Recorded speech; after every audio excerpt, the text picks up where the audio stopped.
là xem ya cả dinh say ha cả miết cả bát tung tăng artili ki donut ki ba ther ki ba bat xem hinrei ki jing dum ki ha ba kim skill thu cả jing ba min jur jong ki kan pun praya kane cả jing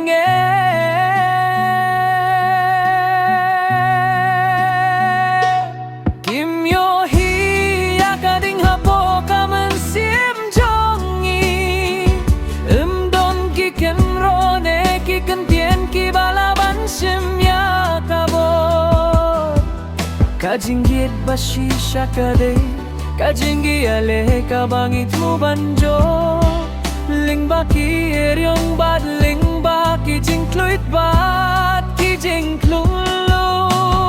Wat la ki longging ki ong em Nginong em Ringkat ki baklay Ngin sa ki eufla Kajinggit chong ngin Kalong kading kabayam laban piu Kidonut bashi shakin jujano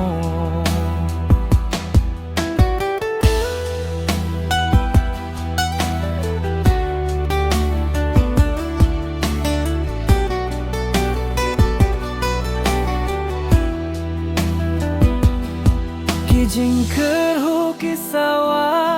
Kijingar ta tien ki pen mi Hinrei ka bon jongi kalate banne bat banne Ngi trang palat ya kai ka baki hukum Kajinggit ka kham koridor ban ya kai ka baki khmat ki yohi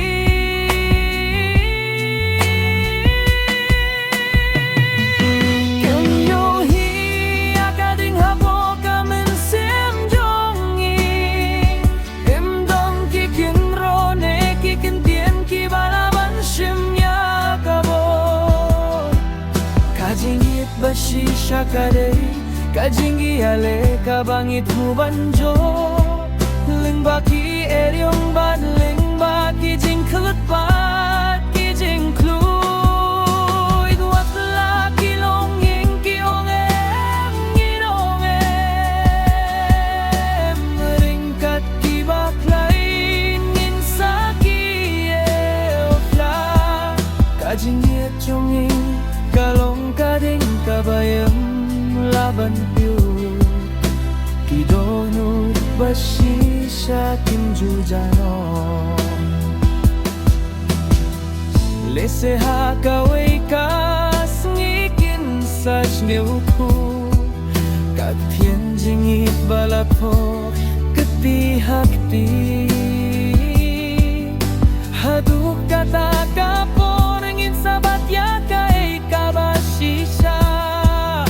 Kadonut jongi kaday kajong nga jong pi Kim yohi akading hapho kaman siem jongi Imdon kikin rone kikin tin ki balaban shim ya kabo Kajinggit ba shisha ka day Kajinggi ale ka bangit mo banjo Ling ba ki eryong bad Ling ba ki jingklit bad Ki jingkluit Wat la ki longging ki ong em Nginong em Ringkat ki baklay Ngin sa ki efla Kajinggi at chonging Kalong kading kabayam laban piut Kidonut bashi shakin jujano